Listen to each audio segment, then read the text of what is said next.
Welcome to all of my students. आज हम लोग 12th का सॉल्यूशन चैप्टर का फर्स्ट क्लास स्टार्ट करेंगे। तो सबसे पहले हम ये देखें कि सॉल्यूशन क्या होता है। चलिए हम आपको याद दिलाते हैं 11th क्लास का एलिमेंट, एटम, मॉलिक्यूल, कंपाउंड और मिक्सचर के बारे में आप सुने होंगे और पढ़े भी हैं हमसे आप। तो हम दो टॉपिक को पहले हम देखना पसंद करेंगे, कंपाउंड और मिक्सचर को। तो कंपाउंड और मिक्सचर में क्या डिफरेंस है?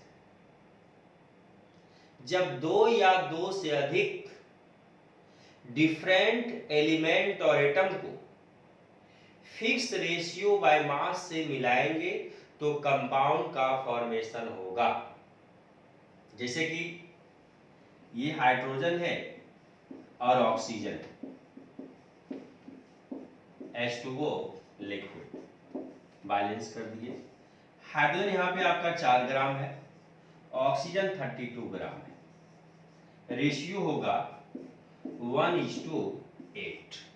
यानी कि जब वाटर का फॉर्मेशन तभी होगा जब 1 पार्ट हाइड्रोजन रहेगा और 8 पार्ट ऑक्सीजन होगा। इसका मीनिंग क्या हुआ कि 1 gram hydrogen 8 gram oxygen, 2 gram hydrogen तो 16 ग्राम ऑक्सीजन, 3 ग्राम हाइड्रोजन तो 24 ग्राम ऑक्सीजन, 4 ग्राम हाइड्रोजन तो 32 ग्राम ऑक्सीजन। यानी 1:8 का रेशियो होगा तभी वाटर का फॉर्मेशन होगा, अदरवाइज वाटर का फॉर्मेशन नहीं होगा। लेकिन मिक्सचर में ऐसी बात नहीं है। जब दो या दो से अधिक सब्सटेंस को एनी रेशियो बाय मास, किसी भी रेशियो में एनी रेशियो बाय मास से मिलाएंगे तो मिक्सचर का फॉर्मेशन होगा। तो मिक्सचर आपका दो प्रकार का होता, आप पढ़े होंगे, होमोजेनियस और हेटेरोजेनियस मिक्सचर। तो होमोजेनियस मिक्सचर क्या है? होमोजेनियस मिक्सचर वह मिक्सचर कहलाएगा uniform composition in through out, जो पूरा पूरा मिक्स हो जाए, पूरा पूरा घुल जाए, यानी कि एक जैसा दिखे। जैसे कि चीनी और पानी को आप ले लीजिए, चीनी और पानी को आप मिलाएंगे तो आपका शरबत बनेगा, जूस बनेगा। तो पूरा शरबत में चीनी का जो मिठास होगा, जो स्वीटनेस होगा, एक जैसा होगा। ये नहीं कि आधा शरबत कम मीठा है, आधा शरबत ज्यादा मीठा है, ज्यादा मीठा, ऐसी बात नहीं। एक जैसा मीठापन आपको मिलेगा, यूनिफॉर्म कंपोजिशन, एक जैसा दिखेगा। हेटेरोजेनियस मिक्सचर क्या होता है? A sand suspension in water, non-uniform composition in throughout। Sand, बालू और पानी लीजिए, उसको मिलाइए, लगेगा कि बालू पानी में घुल गया है, लेकिन ऐसा नहीं। फिर बालू नीचे बैठ जाता है, बालू अलग पानी अलग हो गया, हेटेरोजेनियस मिक्सचर। आप चीनी ले लीजिए, बालू ले लीजिए, सैंड ले लीजिए, मिलाइए, कहीं लगेगा बालू का पार्टिकल ज्यादा है, कहीं सैंड आपका शुगर का पार्टिकल ज्यादा, हेटेरोजेनियस, नॉन यूनिफॉर्म कंपोजिशन। तो हेटेरो चीनी पानी, जैसे कि ऑयल वाटर लीजिए, नॉन यूनिफॉर्म कंपोजिशन। तो सॉल्यूशन जो है हेटेरोजेनियस नहीं, सॉल्यूशन कौन सा मिक्सचर होगा? होमोजेनियस। तो सॉल्यूशन में बेसिकली हम होमोजेनियस मिक्सचर की बात करेंगे। तो अब हम सॉल्यूशन के डिफिनेशन की बात करें तो solution is a homogeneous mixture of two or more chemically non reacting substances. Solution एक होमोजेनियस मिक्सचर है। होमोजेनियस मिक्सचर तो आप समझ गए, किसका भाई? दो या दो से अधिक सब्सटेंस का। जब दो या दो से अधिक सब्सटेंस को मिलाएंगे तीसरा सब्सटेंस बनेगा, और सॉल्यूशन कहलाएगा। तो solution is a homogeneous mixture of two or more chemically non reacting substance. जब एनसीईआरटी आप देखेंगे तो उसमें लिखा होगा solution is a homogeneous mixture of two or more substances. यहां पे मैंने एक वर्ड यूज किया, केमिकली नॉन रिएक्टिंग सब्सटेंसेस। का मीनिंग यह हुआ कि जब दो सब्सटेंस मिलेंगे उसके बीच केमिकल रिएक्शन नहीं होगा। सॉल्यूशन में दो प्रकार का कंपोनेंट होता है, एक सॉल्यूट, दूसरा सॉल्वेंट। सॉल्यूट किसे कहते हैं? वैसा कंपोनेंट जिसका अमाउंट, जिसकी मात्रा सॉल्यूशन में कम हो, सॉल्यूट कहलाएगा। या आप ये कह सकते हैं वैसा सब्सटेंस जो डिजॉल्व हो जाए, जो भूल जाए, वो सॉल्यूट कहलाएगा। सॉल्वेंट किसे कहेंगे? सॉल्वेंट वह सब्सटेंस कहलाएगा जिसका अमाउंट, जिसकी मात्रा सॉल्यूशन में ज्यादा होगा। आप ये कह सकते हैं कि सॉल्वेंट वह कहलाएगा जिसमें सॉल्यूट डिजॉल्व हो जाएगा। जैसे कि आप ले लीजिए शुगर प्लस वाटर, बन गया जूस। तो आपका यहां पर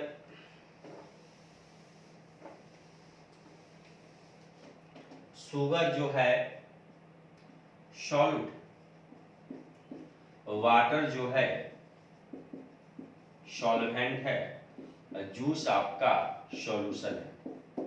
यहां पे आप देखते हैं कि जब आप शरबत बनाते हैं तो पानी की मात्रा ज्यादा होती है और चीनी की मात्रा कम होती है। तो वाटर आपका सॉल्वेंट हो गया और चीनी आपका सॉल्यूट हो गया और जूस आपका सॉल्यूशन हो गया। लेकिन एक लॉजिकल बात यह है कि अगर भी हम यहां पर एल्कोहल ले लें और यहां पर वाटर ले लें, ड्रिंक बन गया। ये सपोज करो 10 ml है और ये आपका 20 ml है, 30 मान लो, अच्छा लगेगा। ये आपका सॉल्यूट है, ये सॉल्वेंट है, ये सॉल्यूशन है। एक सिंपल एग्जांपल और हम एक अच्छा एग्जांपल बताना चाहते हैं आपको। सपोज कीजिए यहां पर हम ले लिए शुगर, वाटर, सिरप, खांसी का सिरप आप समझ लीजिए। ये अगर दी यहां पर 60 ग्राम है और ये 40 ग्राम है, तब पर भी ये यहां सॉल्यूट कहलाएगा और ये यहां पर सॉल्वेंट कहलाएगा। अभी बच्चा ने कहा कि सर अभी आप हमसे बोले कि जिसकी मात्रा सॉल्यूशन में कम हो उसे सॉल्यूट कहेंगे और जिसकी मात्रा सॉल्यूशन में ज्यादा उसे हम सॉल्वेंट कहेंगे। लेकिन यहां पर तो मात्रा 60 ग्राम शुगर का ज्यादा है, तो सॉल्यूट कैसे हो गया? यहाँ पे वाटर की मात्रा 40 ग्राम है, अमाउंट 40 ग्राम है, तो सॉल्वेंट कैसे हो गया? हम आपको बताना चाहते हैं कि वाटर में आपको ये देखना है कि मैक्सिमम कितना शुगर डिजॉल्व हो सकता है। ये नहीं कि आप 1 किलो चीनी ले लिए, अब 50 ग्राम पानी ले लिए डिजॉल्व, ऐसा नहीं। मैक्सिमम अमाउंट देखना है, क्योंकि वाटर यूनिवर्सल सॉल्वेंट माना जाता है। मैक्सिमम अमाउंट आगे हम सैचुरेटेड सॉल्यूशन की जब बात करेंगे आपसे, तो उसमें हम समझाएंगे आपको मैक्सिमम अमाउंट कितना चीनी का डिजॉल्व हो सकता है पानी में, वहां जहां तक संभव हो वो हमारा सॉल्यूशन कहलाएगा और उसमें वाटर हमारा सॉल्वेंट होगा। सबसे एक लॉजिकल बात यह है कि अगर जी दो कंपोनेंट है, कंपोनेंट की बात आई तो कंपोनेंट हम उसे कहेंगे जिससे मिलके सॉल्यूशन बनेगा। कंपोनेंट उसे कहा जाएगा जिससे मिलके सॉल्यूशन बनेगा। अगर ये दो कंपोनेंट है और ये दो कंपोनेंट में दोनों का अमाउंट सेम है, तो आपसे पूछेगा कि बताइए इसमें सॉल्यूट कौन है, सॉल्वेंट कौन है। तो टेंशन नहीं लेना है आपको। एक ट्रिक है, एक कंसेप्ट भी है आपके लिए। जिस कंपोनेंट का डाइलेक्ट्रिक कांस्टेंट का वैल्यू ज्यादा होगा उसे हम सॉल्वेंट कहेंगे और जिसका डाइलेक्ट्रिक कांस्टेंट का वैल्यू कम होगा उसे हम सॉल्यूट कहेंगे। अब बच्चा कहेगा डाइलेक्ट्रिक कांस्टेंट क्या है सर? केमिस्ट्री में आपको यह समझना है बाबू कि डाइलेक्ट्रिक कांस्टेंट की मदद से हम सॉल्वेंट को मेजर करते हैं और डाइलेक्ट्रिक कांस्टेंट सॉल्वेंट के लिए देखा जाता है। और जिस कंपोनेंट का डाइलेक्ट्रिक कांस्टेंट का वैल्यू ज्यादा होगा तो बेटर सॉल्वेंट कहलाएगा। अगर ये दो सॉल्वेंट को कंपेयर करें और आपसे पूछा जाए कि बेटर सॉल्वेंट कौन है, तो जिसका डाइलेक्ट्रिक कांस्टेंट का वैल्यू ज्यादा होगा। अगर देख सॉल्यूट है, सॉल्वेंट है और दोनों का सॉल्यूट सॉल्वेंट मान लीजिए आपको समझने में दिक्कत हो रही है, तो दोनों का दो कंपोनेंट है, दोनों का अमाउंट सेम है, तो आपसे पूछेगा बताइए सॉल्यूट कौन है, सॉल्वेंट कौन है। तो जिसका डाइलेक्ट्रिक कांस्टेंट का वैल्यू ज्यादा होगा सॉल्वेंट, जिसका कम होगा सॉल्यूट कहलाएगा। तो डाइलेक्ट्रिक कांस्टेंट की वैल्यू की मदद से हम सॉल्यूट और सॉल्वेंट को डिटरमाइन कर सकते हैं। तो समझ गए। चलिए, जितना अब मैंने आपको बताया, अब उसको हम लोग क्या करते हैं, लिख लेते हैं। क्लियर, बात समझ में आ गई? अब क्या करना चाह रहे हैं आपसे, ठीक है। तो अभी जो मैंने आपको समझाया उसी के बारे में हम आपको बोर्ड पे लिखे हैं, उसको आप लिखना है आप लोगों को। हमने क्या बोला था, solution is a homogeneous mixture. कौन सा मिक्सचर होता है, होमोजेनियस। आपसे पूछेगा सॉल्यूशन क्या है भाई, होमोजेनियस मिक्सचर होता है। अभी आपने देखा किसका, to or more chemically non reactive. ये रिमार्केबल बात है आपके लिए, केमिकली नॉन रिएक्टिव। जब दो या दो से अधिक सब्सटेंस मिलेंगे तो उसके बीच केमिकल रिएक्शन नहीं होगा। फिर आपने कहा ए solution consist of dissolve substance is called solute. अभी आपने देखा, या the substance and the substance in which solute is dissolve is called solvent. आपने समझा। तो सॉल्यूट सॉल्वेंट हम कैसे पहचानेंगे छोटे, less amount in solution, solution में जिसकी मात्रा कम हो, या डिसॉल्व सब्सटेंस जो घुल जाए। सॉल्वेंट किसे कहेंगे, मोर अमाउंट इन सॉल्यूशन, जिसकी मात्रा सॉल्यूशन में ज्यादा हो, या आप कह सकते हैं इन विच सॉल्यूट डिसॉल्व, जिसमें सॉल्यूट घुलेगा। इसे लिख लिया जाए।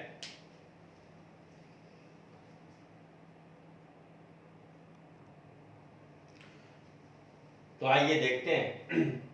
तो आप डिफिनेशन के अकॉर्डिंग देखा जाए तो सॉल्यूट और सॉल्वेंट को मिला देंगे, सॉल्यूशन बनेगा। एग्जांपल अभी हमने डिस्कस किया था आपके साथ, उसको हम लिख दिए हैं।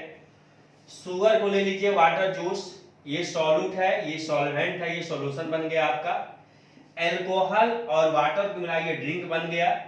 10 ml अल्कोहल मैंने लिया, 20 ml वाटर, तो 10 ml अल्कोहल तो सॉल्यूट है, लेस अमाउंट है। 20 ml alcohol, more amount solvent, solution is the drink. ये लॉजिकल एग्जांपल है, इसको देखिए। शुगर और वाटर, शुगर यहाँ पे 60 ग्राम है और वाटर आपका 40 ग्राम है। तो बच्चा कहेगा सर ये तो लेस अमाउंट है, सॉल्यूट होना चाहिए, तो आपने सॉल्वेंट क्यों लिखा।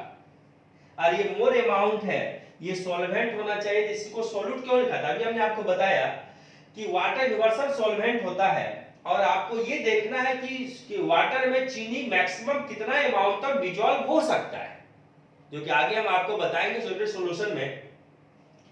तो मैक्सिमम अमाउंट है, ये नहीं कि अगर हमने क्या किया 100 ग्राम पानी ले लिया और 5 केजी चीनी ले लिया, सॉल्यूशन नहीं होगा। मैक्सिमम अमाउंट तक जितना शुगर वाटर में डिसॉल्व हो सकता है, उस कंडीशन में वाटर को ही हम लोग सॉल्वेंट बोलेंगे।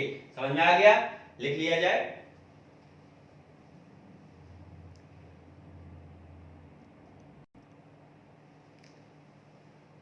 चलिए, नोट का फर्स्ट पॉइंट, पहला पॉइंट है solvent determine the physical state of solution. इसका मीनिंग क्या है। आप 11th क्लास या 10th क्लास में भी पढ़े थे मैटर के बारे में। Anything that occupy the space in has mass is called matter. Matter का दो स्टेट होता है, फिजिकल स्टेट और केमिकल स्टेट। फिजिकल स्टेट के अकॉर्डिंग मैटर का बेसिकली 3 स्टेट होता है, सॉलिड, लिक्विड एंड गैस, अर्थात the plasma, bore, sustain. Chemical state के अकॉर्डिंग मैटर का 3 स्टेट होता है, एलिमेंट, कंपाउंड एंड मिक्सचर। तो फिजिकल स्टेट के अकॉर्डिंग मैटर का 3 स्टेट हम समझते हैं, सॉलिड, लिक्विड, गैस। और केमिकल स्टेट के अकॉर्डिंग मैटर का 3 state, element, compound and mixture. तो कहा गया है कि solvent determine the physical state of solution. इसका मतलब यह हुआ फिजिकल स्टेट ऑफ सॉल्यूशन का मीनिंग यहां पर क्या है कि सॉल्यूशन सॉलिड होगा, कि सॉल्यूशन लिक्विड होगा, कि सॉल्यूशन गैस होगा।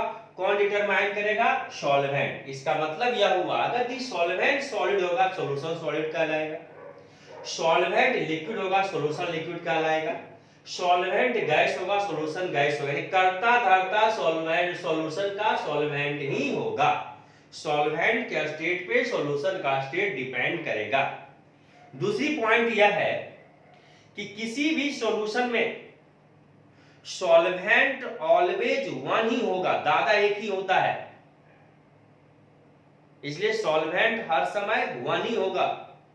लेकिन सॉल्यूट एक से अधिक हो सकता है, जिसे कि मान लिया जाए अब वाटर ले लीजिए, शुगर ले लीजिए, ग्लूकोज ले लीजिए, सॉल्ट ले लीजिए। यहाँ पे शुगर, ग्लूकोज, सॉल्ट, ये तीन वो सॉल्यूट कहलाएंगे, लेकिन सॉल्वेंट आपका वाटर सिंगल सॉल्वेंट होगा। वाटर सॉल्यूट तीन को हो गया आपका। तो एक सॉल्यूशन में एक से अधिक सॉल्यूट हो सकता है, लेकिन सॉल्वेंट ऑलवेज वन होगा। यानी कि इन बाइनरी सॉल्यूशन, अगर हम केवल बाइनरी सॉल्यूशन की बात करें तो बाइनरी सॉल्यूशन का सेकंड पॉइंट के पहले बात कर ले।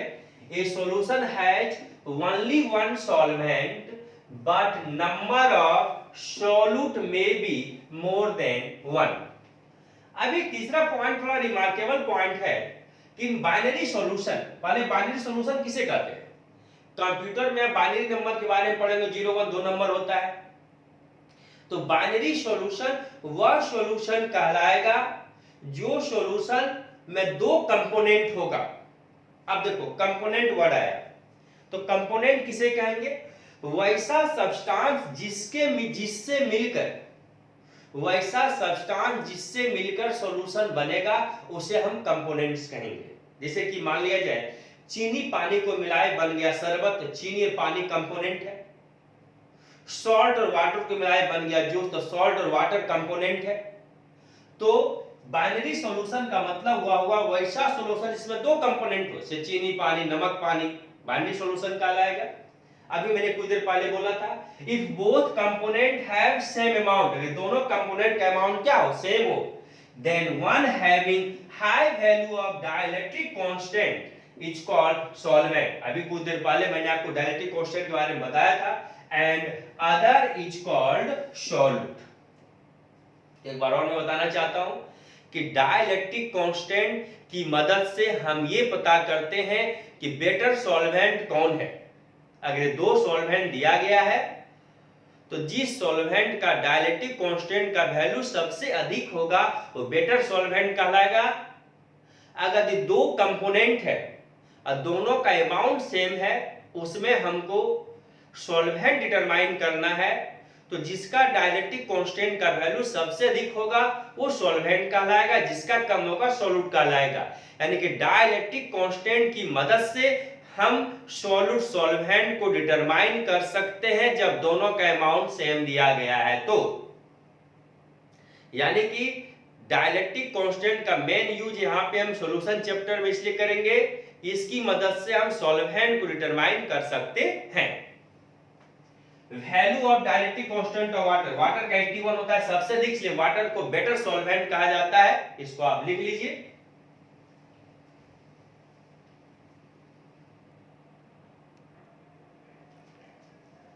तो अभी मैंने आपको बाइनरी सॉल्यूशन के बारे में बताया था, तो उसका डेफिनेशन आप देख लीजिए। ए solution consist of two components is called binary solution. वही बात, वैसा सॉल्यूशन जिसमें दो कंपोनेंट हो बाइनरी सॉल्यूशन कहलाएगा। सॉल्ट वाटर दो कंपोनेंट है, शुगर वाटर दो कंपोनेंट है, इसीलिए हमारा बाइनरी सॉल्यूशन कहलाएगा। सिमिलरली उसी प्रकार अगर एक सॉल्यूशन में तीन कंपोनेंट है टर्नरी सॉल्यूशन कहलाएगा, जैसे कि चीनी, पानी, नमक। अगर एक सॉल्यूशन में चार कंपोनेंट है क्वार्टनरी सॉल्यूशन कहलाएगा, जैसे कि चीनी, पानी, नमक, ग्लूकोज। तो कंपोनेंट वर्ड जब बार-बार यूज होगा, ध्यान दीजिएगा, कंपोनेंट उसे कहेंगे जिससे मिलकर सॉल्यूशन बनेगा। तो मैंने लिखा similarly A solution consist of 3 and 4 components is called ternary and quaternary solution respectively. तो टर्नरी का example salt, sugar, water, quaternary salt, sugar, glucose, water. अब एक्वस सॉल्यूशन का नाम भी आप सुने होंगे, पढ़े भी थे 10th क्लास में, आप 11th में मैंने पढ़ाया था आपको। मोल कंसेप्ट में कंसंट्रेशन टर्म था, जब मोल कंसेप्ट चैप्टर जो उसी में कंसंट्रेशन टर्म हम लोग पढ़े थे। तो एक्वस सॉल्यूशन वह सॉल्यूशन कहलाएगा जिसमें कि सॉल्वेंट वाटर होगा। सॉल्यूट कुछ भी हो सकता है, सॉल्वेंट क्या होगा, वाटर होगा, वो सॉल्यूशन एक्वस कहलाएगा। बहुत बच्चे कहते हैं सर वाटर लिक्विड है, कोई भी लिक्विड एक्वस नहीं, कोई भी लिक्विड लेंगे तो एक्वस नहीं कहलाएगा। एक्वस तभी कहलाएगा जब सॉल्वेंट क्या होगा, आपका वाटर होगा। क्लियर, ये बात ध्यान में रखना है। तो डेफिनेशन आपने क्या लिखा, देखिए, a solution in which solute is dissolve in water is called aqueous solution जैसे कि sugar water, salt water, etc. आप इसे लिख लीजिए।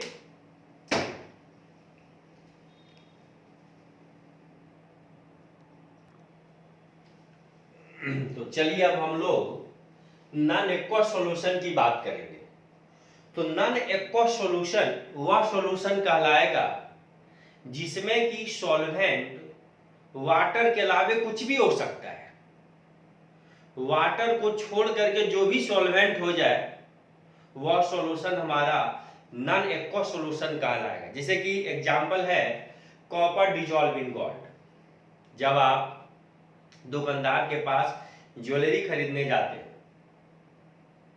तो पूछते भाई गोल्ड का क्या रेट है, ज्वेलरी का क्या रेट है, लेकिन आपको पता है कि प्योर गोल्ड का ज्वेलरी नहीं बन सकता है क्योंकि सॉफ्ट होता है, उसमें कॉपर मिला हुआ रहता है। लेकिन कॉपर दिखता है, कॉपर का रेट नहीं पूछते हम, गोल्ड का रेट पूछते हैं क्योंकि कॉपर उसमें क्या है, मिक्स है, होमोजेनियस मिक्सचर है वो गोल्ड ज्वेलरी जो आपका है, यूनिफॉर्म कंपोजिशन है। तो यहां पर आपको मैं बताना चाहता हूं कि ये जो कॉपर डिजॉल्व इन गोल्ड, ये जो एग्जांपल आपके अंदर आएगा, यह एग्जांपल है नॉन एक्वस का, यहाँ पे सॉल्वेंट वाटर के अलावे दूसरा, यानी कि आप कह सकते हैं ये solution in which solute is dissolve in solvent other than water is called non aqueous solution. Example copper dissolve in gold. हम बताना चाहते हैं आपको कंसंट्रेटेड सॉल्यूशन के बारे में और डाइल्यूट सॉल्यूशन के बारे में। तो कंसंट्रेटेड सॉल्यूशन वह सॉल्यूशन कहलाएगा जिसमें कि आवश्यकता के अनुसार सॉल्यूट की मात्रा ज्यादा हो और सॉल्वेंट की मात्रा कम हो, वह सॉल्यूशन हमारा कंसंट्रेटेड सॉल्यूशन कहलाएगा। जैसे कि मान लिया जाए कि 100 ग्राम पानी है और उसमें 50 ग्राम शुगर है, तो गाढ़ा शरबत होगा, बहुत मीठा शरबत होगा, ये सॉल्यूशन कंसंट्रेटेड होगा। या आप ले लीजिए खांसी का सिरप, तो खांसी का सिरप को ले लीजिए आप, पूरा गाढ़ा आपको दिखेगा, तो कंसंट्रेटेड सॉल्यूशन कहलाएगा। तो कंसंट्रेटेड का मतलब होता है गाढ़ा और डाइल्यूट का मतलब होता है पतला। डाइल्यूट सॉल्यूशन वह सॉल्यूशन कहलाएगा जिसमें कि आवश्यकता के अनुसार सॉल्यूट की मात्रा कम हो और सॉल्वेंट की मात्रा ज्यादा हो, वह सॉल्यूशन हमारा कहलाएगा डाइल्यूट सॉल्यूशन। जैसे कि मान लिया जाए 100 ml पानी है, 10 ग्राम चीनी है, फीका होगा, तो डाइल्यूट मींस फीका और कंसंट्रेटेड मींस गाढ़ा। तो वो सॉल्यूशन अगर 100 ग्राम पानी है, 10 ग्राम चीनी है, तो आपका डाइल्यूट कहलाएगा। तो डाइल्यूट और कंसंट्रेटेड में डिफरेंस यही है। आवश्यकता के अनुसार कहने का मतलब यहां पर यह है कि ये नहीं कि हम 5 किलो चीनी ले लिए, 100 ग्राम पानी है, तो सॉल्यूशन बनेगा ही नहीं, रिलेटिवली बात करना है। देखिए definition, A solution in which relatively large amount of solute is present is called concentrated solution। Liquid medicine, खांसी का सिरप ले लीजिए आप, सॉफ्ट ड्रिंक, जो आप सॉफ्ट ड्रिंक तो आप जानते हैं। Dilute solution, a solution in which relatively a small amount of solute is present या dissolved in large amount of solvent is called dilute solution. जैसे अभी हमने बताया टैप वाटर, नल का पानी, पीने वाला पानी पीते आप, containing a small amount of mineral and gases, ज्यादा अमाउंट प्योर वाटर, ज्यादा अमाउंट आप इसमें जो टैप वाटर है, नल का जो पानी, जो पीने वाला पानी आपका है, उसमें स्मॉल अमाउंट ऑफ कौन होते हैं, मिनरल्स रहते हैं, गैसेज रहते हैं, तो ये हमारा सॉल्यूशन क्या कहलाएगा, डाइल्यूट सॉल्यूशन। तो डाइल्यूट मींस होता है पतला और कंसंट्रेटेड मींस गाढ़ा। तो डाइल्यूट और कंसंट्रेटेड में कंफ्यूजन वाली बात नहीं है, जिसमें आवश्यकता के अनुसार सॉल्यूट की मात्रा कम होगी, सॉल्वेंट की मात्रा ज्यादा होगा, वो डाइल्यूट कहलाएगा। और जिसमें आवश्यकता के अनुसार सॉल्यूट की मात्रा ज्यादा, सॉल्वेंट की मात्रा कम, आवश्यकता रिलेटिवली, ये वर्ड को अभी आप गौर से देखिए, रिलेटिवली, वो हमारा कहलाएगा कंसंट्रेटेड सॉल्यूशन। क्लियर, आप इसे लिख लीजिए।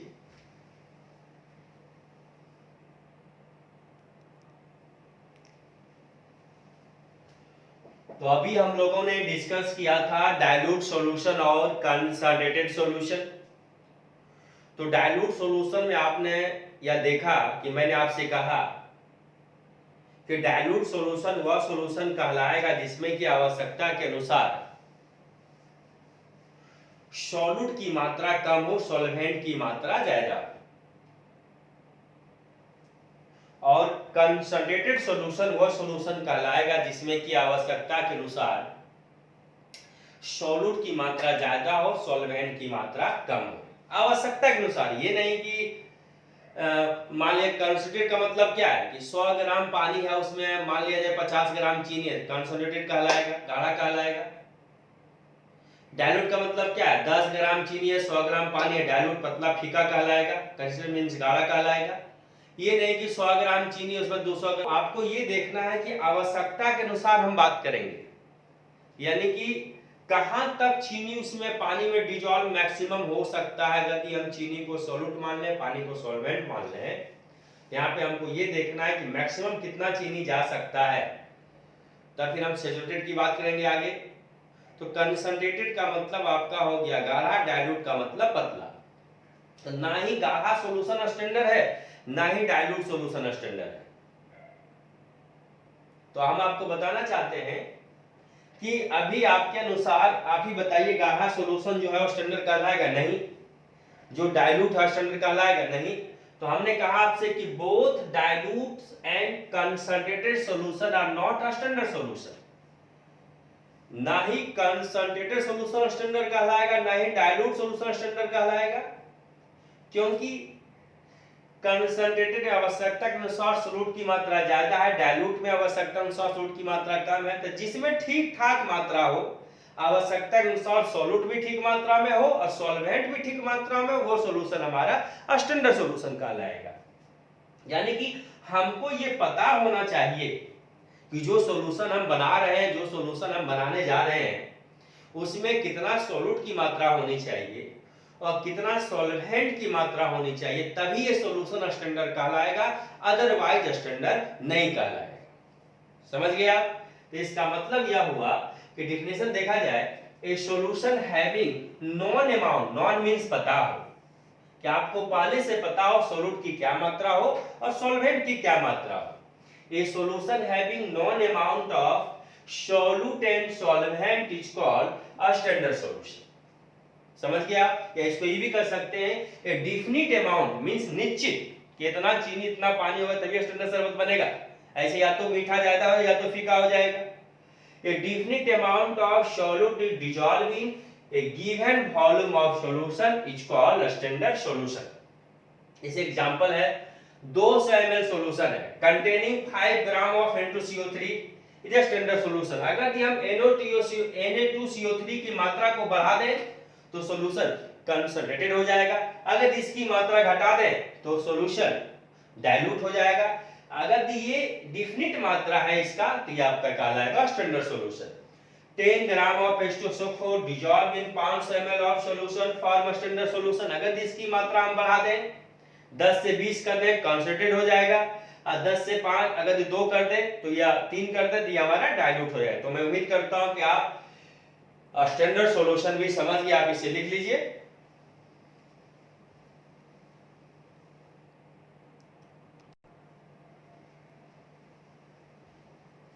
तो चलिए अब हम देख लें सैचुरेटेड सॉल्यूशन और अनसैचुरेटेड सॉल्यूशन।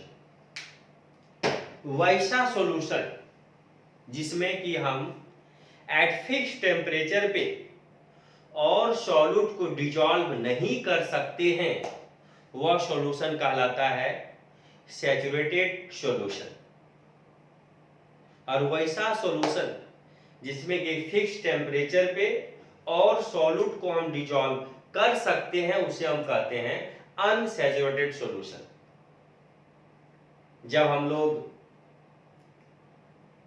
जब आपकी छुट्टी होती है, जब आप गांव जाते हैं, एक बैग लेकर के उसमें कुछ किताब रहता है, जैसे आप घर पहुंचते हैं, यदि शाम 4 बजे घर पहुंचे तो बैग को फेंकते हैं और खेलने चले जाते हैं दोस्तों के साथ। फिर रात में खेल करके 9 बजे आते हैं, 8 बजे। उस समय बाबूजी आपके खाना खाते रहते हैं और आपको देखते हैं तो बोलते हैं कि हमको जो करना था कर ही दिए, अपने बारे में सोचो। माँ कहती है चुप रहिए, बहुआ आया है पटना से पढ़ करके, अभी मस्ती करेगा। पढ़ेगा ना, कते पढ़ेगा, वहां तो दिन भर पढ़ ही रहा था। उनका कहने का मीनिंग यह है कि उनका लाइफ अब सैचुरेट हो गया है, और अभी आपका लाइफ क्या है, अनसैचुरेटेड है, बहुत कुछ डिजॉल्व कर सकते हैं। तो हमारे कहने का मीनिंग यह है कि सैचुरेटेड सॉल्यूशन वह सॉल्यूशन कहलाएगा जिसमें कि एक फिक्स टेम्परेचर पे और सॉल्यूट को डिजॉल्व नहीं कर सकते हैं। जैसे कि मान लिया जाए आपने एक गिलास पानी लिया और चीनी है, चीनी डालते जाओ डालते जाओ डालते, मैक्सिमम चीनी कितना तक डाला जा सकता, डिजॉल्व हो सकता है, उसके बाद चीनी अब डिजॉल्व नहीं होगा, that is called saturated. Unsaturated में क्या है, एक गिलास पानी लो, नमक लो, डालो डालो डालो डालो, डालते जाओ घुल रहा है, और सॉल्ट को डालते जाओ, जिसमें और सॉल्ट को डिसॉल्व कर, उसे हम क्या कहेंगे, अनसैचुरेटेड। आइए, ए सॉल्यूशन इन विच नो मोर, इसको वर्ड को मार्क कीजिएगा, no more amount, a solution in which no more amount of solute is dissolve at a fixed temperature is called saturated solution. Soda water, CO2 gas in water. Unsaturated solution, a solution in which more amount of solute is dissolved at a fixed temperature is called unsaturated। जैसे कि T इन sugar solution, चाय में चीनी डालते जाइए। NaCl water से मैंने आपको समझाया। CO2 gas in water, soda water तो आप जानते हैं, कोल्ड ड्रिंक्स वगैरह आप पीते हैं उसमें सोडा वाटर, थम्स अप वगैरह में सोडा, कार्बन डाइऑक्साइड गैस मिला हुआ रहता है, सोडा वाटर में CO2 गैस, मैक्सिमम कितना डिजॉल्व से ज्यादा CO2 गैस डालना उसमें संभव नहीं। क्लियर, उसको लिख लिया जाए।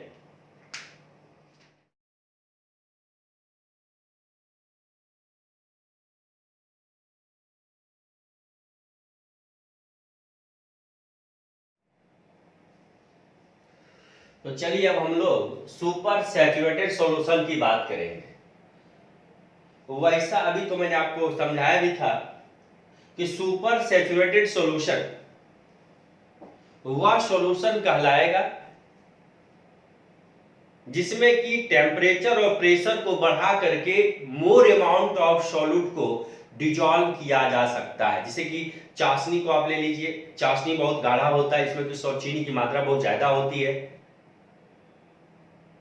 तो आप समझ गए मेरी बात, हम कहना क्या चाह रहे हैं आपसे। A solution containing more amount of solute than that required for saturation of a given amount of solvent at a fixed temperature is called super saturated solution। Sweet T, मीठा टी, चीनी की मात्रा बहुत ज्यादा। एलॉय, एलॉय का नाम तो आप सुने होंगे। जब दो या दो से अधिक सॉलिड मेटल का मिक्सचर होगा तो एलॉय का फॉर्मेशन होगा। उसमें ध्यान देना, उसमें कोई एक नॉन मेटल भी हो सकता है, लेकिन एक वो मेटल पक्का रहेगा। अगर दो कंपोनेंट का एलॉय है तो एक मेटल का होना बहुत जरूरी है, नहीं तो एलॉय का फॉर्मेशन होगा ही। तो आपने कहा solid solution of two or more metals is called alloy, one of them can be non metal also हो सकता है। सिर्फ ब्रास, कॉपर और जिंक का एलॉय है, ब्रॉन्ज, कॉपर और टिन का एलॉय है। आप अमलगम तो आप जानते हैं, जैसे कि सोडियम मरकरी अमलगम, तो सोडियम सॉलिड है, मरकरी लिक्विड है। तो बच्चा कहेगा सर मरकरी लिक्विड है, मरकरी सॉल्वेंट नहीं, सोडियम सॉल्वेंट होगा, क्योंकि सॉलिड सॉल्यूशन है, सोडियम यहाँ पे सॉल्वेंट होगा, क्योंकि सोडियम सॉलिड है, ये सॉल्यूशन बनके तैयार होगा, सॉलिड दिखेगा। Solvent is solid not mercury. IT main में, नीट में एग्जाम आता है कि अमलगम टाइप का क्वेश्चन दे दिया, इसमें सॉलिड कौन है, सॉल्वेंट कौन है, ध्यान देना। जैसे भी मरकरी अमलगम की बात आएगी, मरकरी हर समय सॉल्यूट होगा, अदर जो मेटल्स होंगे वो आपके क्या कहलाएंगे, सॉल्वेंट कहलाएंगे। मैं उम्मीद करता हूं कि आपको ये समझ में आ गया, आप इसे लिख लीजिए।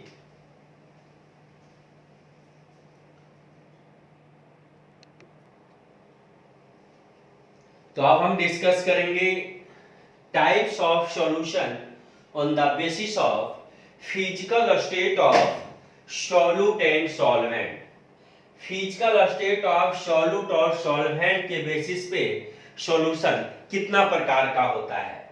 फिजिकल स्टेट तो आप समझते हैं, फिजिकल स्टेट के अकॉर्डिंग मैटर का बेसिकली तीन स्टेट होता है, सॉलिड, लिक्विड और गैस, प्लाज्मा स्टेट के बारे में मैंने आपको बताया, लेकिन हमारे सिलेबस में केवल पढ़ना है सॉलिड, लिक्विड और गैस। इस बेसिस पे अगर यदि बात करें तो सॉल्यूशन आपका 3 प्रकार का होगा। पहला सॉलिड सॉल्यूशन, दूसरा लिक्विड सॉल्यूशन, तीसरा गैसियस सॉल्यूशन। तो सबसे पहले सॉलिड सॉल्यूशन हम किसे कहेंगे? वैसा सॉल्यूशन सॉलिड सॉल्यूशन कहलाएगा जो बन के तैयार हो, सॉलिड दिखे।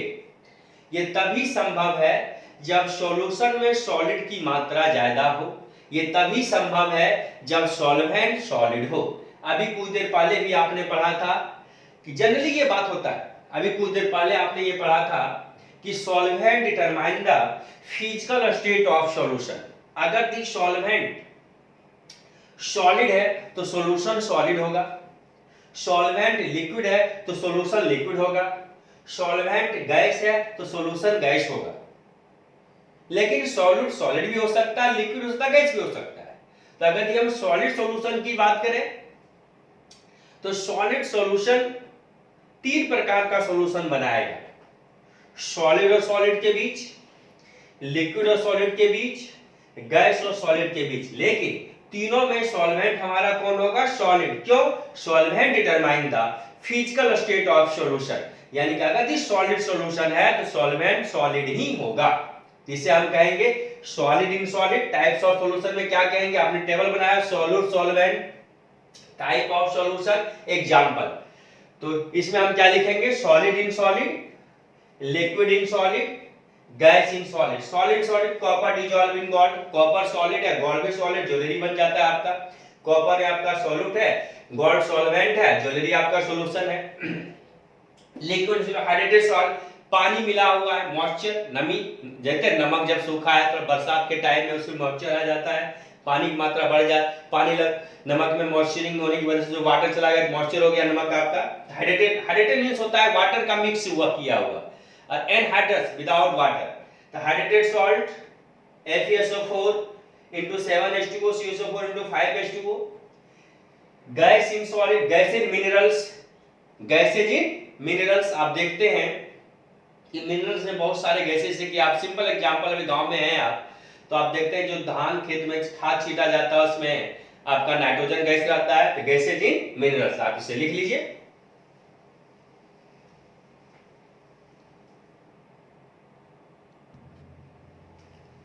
तो अभी आपने सॉलिड सॉल्यूशन देखा था, अब हम देखेंगे लिक्विड सॉल्यूशन। लिक्विड सॉल्यूशन वह सॉल्यूशन कहलाएगा जब बन के तैयार हो, लिक्विड दिखे। ये तभी संभव है जब सॉल्वेंट हमारा लिक्विड होगा। क्यों? अभी आपने पढ़ा था solvent determine the physical state of solution. जैसा सॉल्वेंट होगा वैसा सॉल्यूशन होगा। लेकिन सॉल्यूट सॉलिड भी हो सकता है, लिक्विड भी हो सकता है और गैस भी हो सकता है।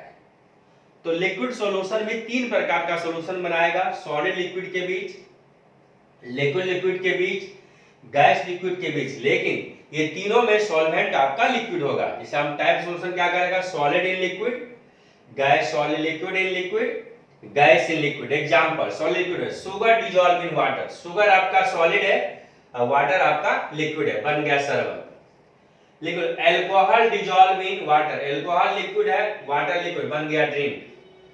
Gas in liquid, oxygen gas dissolve in water, gas है और ये आपका लिक्विड है। तीसरा है आपका गैसियस सॉल्यूशन। गैसियस सॉल्यूशन वह सॉल्यूशन कहलाएगा जब बन के तैयार हो, गैस दिखे। ये तभी संभव है जब सॉल्वेंट गैस होगा, क्योंकि आप जानते हैं solvent determine the physical state of solution. जैसा सॉल्वेंट का स्टेट होगा वही स्टेट सॉल्यूशन का भी होगा। तो यहां पर भी हम देखेंगे कि सॉल्वेंट आपका ऑलवेज गैस होगा, लेकिन सॉल्यूट गैस भी हो सकता है, सॉलिड भी हो सकता है और लिक्विड भी हो सकता है। तो गैसियस सॉल्यूशन भी 3 प्रकार का सॉल्यूशन बनाएगा, गैस और गैस के बीच, लिक्विड और गैस के बीच, सॉलिड और गैस के बीच। इसे टाइप करेंगे gas in gas, liquid in gas, solid in gas. Example gas in gas, mixture of oxygen nitrogen. जितना भी एटमॉस्फेयर में गैसें दे सब दूसरे से क्या है? मिक्स है। तो मिक्सचर ऑफ ऑक्सीजन नाइट्रोजन गैसें। Liquid in gas, chloroform mix with nitrogen gas, ये गैस है। क्लोरोफॉर्म टॉक्सिक लिक्विड होता है, आप जानते हैं। अगर यदि क्लोरोफॉर्म को मुगल सराय में आपको सुना दिया जाए तो पटना तक आप सुतले रह जाएंगे। Chloroform mix with nitrogen gas, solid in gas, camphor in, कपूर इन नाइट्रोजन गैस। समझ गए? इसे आप लिख लीजिए।